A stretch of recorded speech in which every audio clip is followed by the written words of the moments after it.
Alright guys, I got my fuel pump out. There she is right there. That's what it looks like. My floater broke. It was broken inside the tank, my leveler. And I had to fish. This sumbitch was way back in there in that corner. This tank is big on this truck. But anyways, that's what the old one looks like. Filter is dirty. There's also a filter on the inside.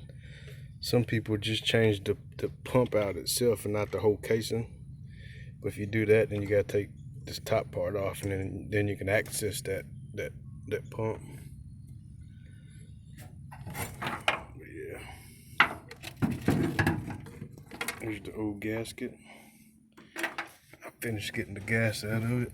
There's the dirty gas. I mean, hell, I might as well. I'm like, fuck it, I might as well just get all the gas out of it, get all the water that's in it, clean it up pretty good. But if you look in that bracket down there, and it's got a top on this part over here. It's like a hole. And then on the fuel pump, this the new one.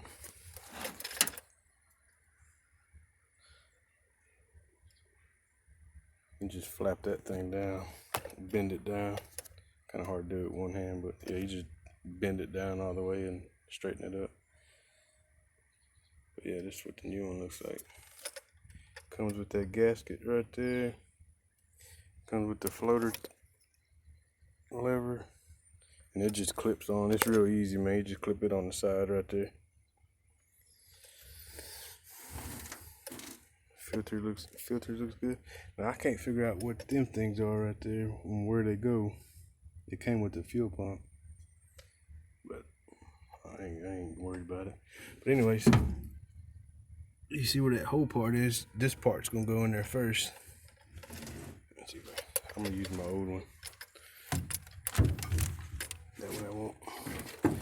That way I won't fuck up the new one. Anyways, what you want to do? You want to stab this part where that hole goes first, and then your floater part is just gonna be on that part where it's cut out right there. But if you look real closely, at the very bottom you see three. I don't know if you can tell on the camera, but you see three circles. There's one right there, and right there.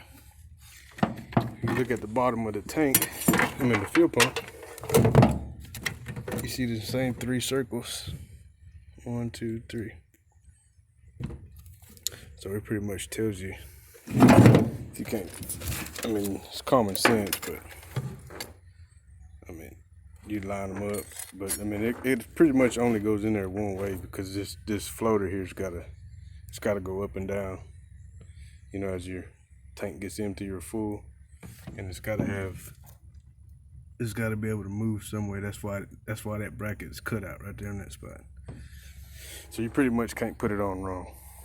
But yeah, man, I made the hole on top of my truck bed, and it looked like it wasn't gonna make it because of the two frames right here and right here. But nah, it squeezes through it. So it's all good, man. You can access it through the top of your truck bed if you go this route. But anyways, I'm gonna slap the new one on with the new gasket, and put my fuel lines back on, put this ring back on it. And like I said, I got the ring out with the crowbar. I was trying to use that board and the hammer, you know, to hit it about right here. Put it back right there and hit that board with a hammer, but I wasn't budging it, so I was using my crowbar to take it out. But anyways, let me put that fuel pump back in, and I'll get back with you. Alright, so when you're putting it in, you want to stick your floater part inside the tank first, and then you can just wiggle this thing down. And this thing does bend. That filter does bend up, so if you can't stab that hole, I mean, you just push it on down and it'll bend down in there.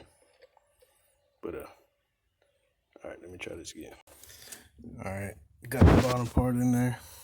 Damn, can't see. But anyways, yeah, it's a little twisting and turning, but I got it in there. I was really hoping you can see this. There it is. See them square indents where that ring screws onto the top part of that little nub there? Right there. Now at the bottom of your fuel pump cap, you got these two little things. They sit right inside that groove. It's got two. It's got one right there and one right across from it down yonder on the other side. But make sure you line up them little slots inside them squares. All right, at this point, I'm gonna go ahead and hook up the fuel lines. That way I can work with it here. And, here's a painted blue one and a gray one. Let me see, my old lady. I told my old lady to make a note of that. So blue one to front and straight. I guess that's the end symbol. But anyways, blue one goes on the bottom one and the straight one. And that gray one on mine, the gray one goes to that little, it's got a little bend right here. But yeah, you might want to make note of yours. But yeah, let me slap it on. Hold on just a second, guys. All right, for the fuel clips, and I also recommend like getting water and splashing it everywhere so dust won't fly everywhere. It might help, or blow it off with the air compressor if you got one. But let me show you these clips. That's what they look like when they're on. All you gotta do when you take the clips off, you just push down on here, on this bottom section, and it prides it up like that. Slide it forward. Let's see if I can do this with one hand.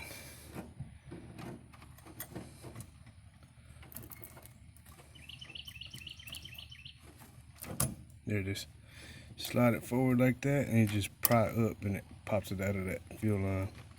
Then you just slide it back. Vice versa when you're putting them on. Start with the clip it from the front like that. Push this down over your fuel line. Should click like that. Push it down. And push the ass end down. Should. Try to do this in one hand.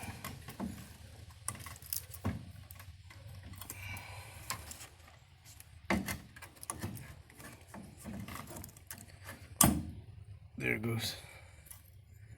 Let me do it again. Like that. Push it down. Push that front part down. There you go. All right, anyways, I'm gonna put that other one on, then put it back on.